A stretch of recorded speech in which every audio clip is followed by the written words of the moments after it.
What's up, guys? It's Vincent here, and I'm going to be bringing you guys another album review today.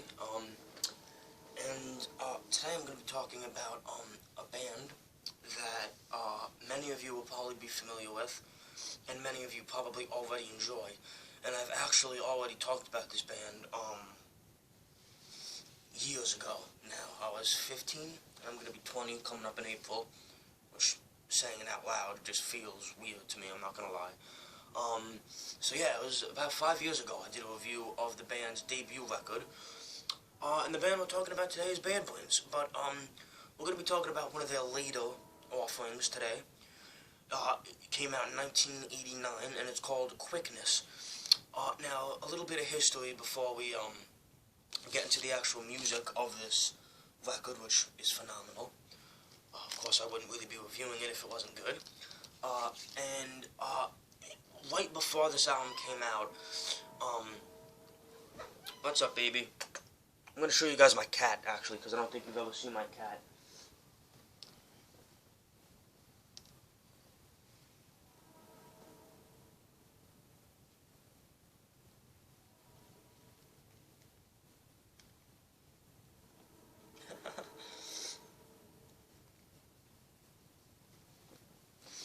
So, right before this album came out, HR, who is the singer, of course, and Earl Hudson, who was the drummer, who was HR's brother, left the band. And they always kind of had problems with HR. If you know HR, you know he's very eccentric, put it that way. And it was a little difficult for them to get along sometimes. And so he left, and the drummer of the Cro-Mags, who I'm drawing a blank on his name, so I apologize, but he actually plays drums on this record, although the original drummer, Earl Hudson, is pictured on the album cover.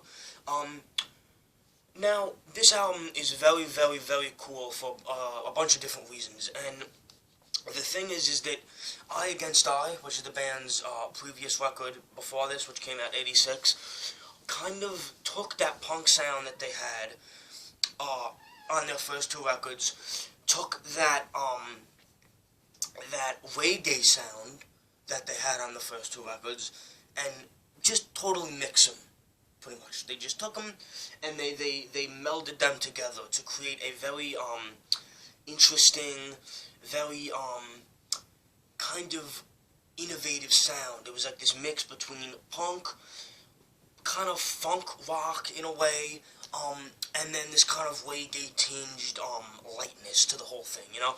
And this album is a lot different, and it's awesome. Okay, and a couple things that are different about this record are the overall sound. The sound is a lot more of a kind of hard rock, groovy, bass heavy, riff orientated album. You take a song like Soulcraft, which is, in my opinion, one of the all-time best songs ever. Okay, I love this song, and it's a perfect example of what the album has to offer. You know what I mean? It's kind of like a template for what the rest of the album sounds like. Comes in with this amazing, amazing riff, which sticks throughout the whole song. This ridiculously groovy, churning kind of riff with this really groovy beat behind it, and HR kind of not rapping, but kind of rhythmically spitting out lyrics. And it's just such a new sound for this band. You know, this band hasn't really done anything like that before this album. So that is the way the sound could be described. It's very, very bass heavy. It's very, very riff heavy. It's more focused on riffs and grooves and simple kind of catchy lines, you know what I mean, that are very easy to remember and very easy to get into. The production on this record is something that I love about it, and it's something that helps the album with its kind of distinctive personality that it has, you know, that distinguishes it from the other Bad Brains record.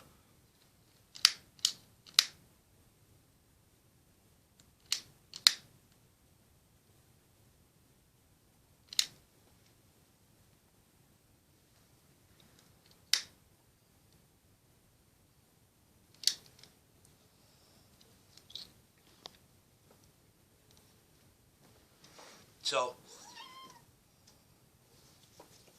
the production is fantastic. What's the matter, baby? They thickened everything considerably. So guitar tone way thicker. The guitar tone on Eye Against Eye was very 80s sounding. Kind of had that sheen kind of to it because it was produced, I believe. I could be wrong, but I do believe, I know that the second album was produced by one of the guys from The Cause, which is why it sounded so commercial rock for light, despite being a fantastic record.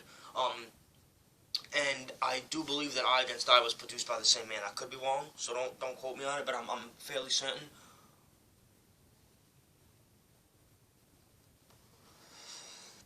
Guitar tone, thick, heavy, buzzy, fat. You know, it has this really thick, fat tone to it. The drums, again, really thick tones on all the drums. They have a lot of pop to them. They have a lot of reverb to them. Bass is always present, and Daryl Jennifer's a fantastic bassist. He's wonderful. And the best part is that he can stick with what the band members, or the Dr. No rather, is doing, and just go note for note, you know what I mean? Or he could just go all up and down the neck and do all this kind of crazy stuff. And so he kind of straddles the line between simplicity and technicality and being a very interesting player. So the production just helps this record a lot. Yeah, the separation between instruments is fantastic. HR's right perfect in the mix. There's a lot of cool effects on his vocals sometimes, and that's really another thing I love about this record is that this album kind of has, to me anyway, a very spiritual, psychedelic kind of vibe. And of course the lyrics do concern Rastafari, and it is very, very vague, you know what I mean? Like, you can tell that they're talking about Haile Selassie and Rastafari and Ethiopia and things like that. But for me, being not Rastafari, I could get into the lyrics and kind of interpret them for myself. And I find that the album really does have this kind of high-minded spirituality, which of course it does. You know, the lyrics are concerning religious topics.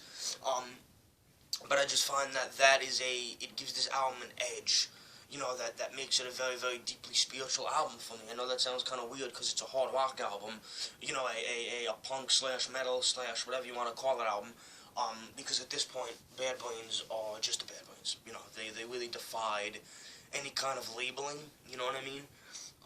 And this album is definitely the kind of pinnacle of that, you know.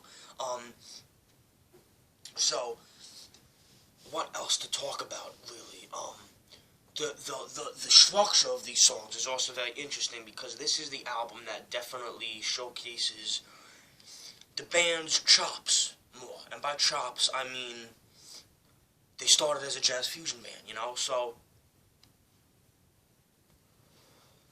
being in a genre that requires such technical skill, you know, they already had such good musicianship in this band, and so when they went on to play hardcore punk with the first two records and their early, you know, demo material and things,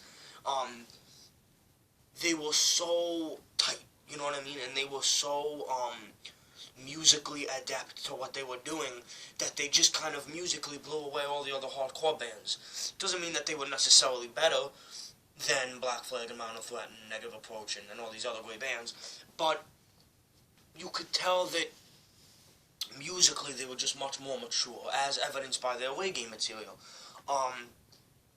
And really, this album showcases that because they mix their classic heavy, you know, this newfound grooviness and this newfound thick, riff-heavy kind of sound with this jazzy, progressive in song structure, not in instruments used, but in, you know, song structure kind of feeling.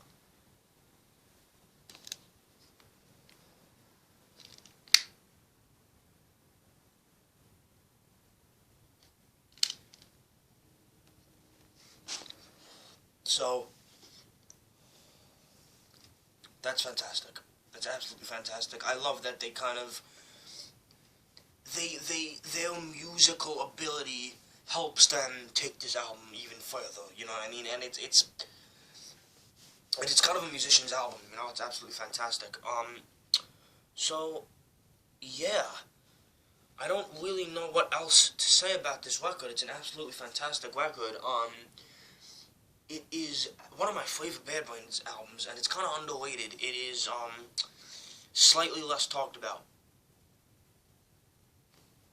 which, to be honest, I always tend to gravitate towards a band's more underrated albums. I always think that they have something interesting to offer. And that is no exception with Quickness by Bad Brains, released 89 on, I actually forget what record label it was on. I don't think, I'm almost positive they left SST after Eye Against Eye. I'm, like, almost positive, but I could definitely be wrong. But yeah, I think Carolina Records or something like that. It was on a record label like that. But yeah, classic album, classic Bad Brains album. It's awesome. It's just absolutely fantastic. And if you're into this band, there's really nothing else to say. It's an absolutely fantastic, fantastic, fantastic album.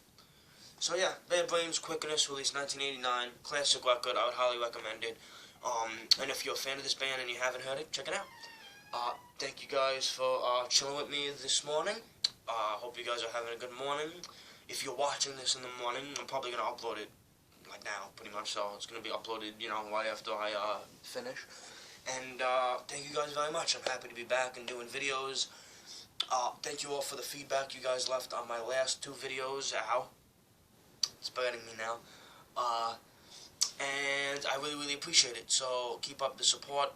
Keep, you know, spreading the word, subscribing, all that good stuff. And me and my cat will see you guys later. So thank you.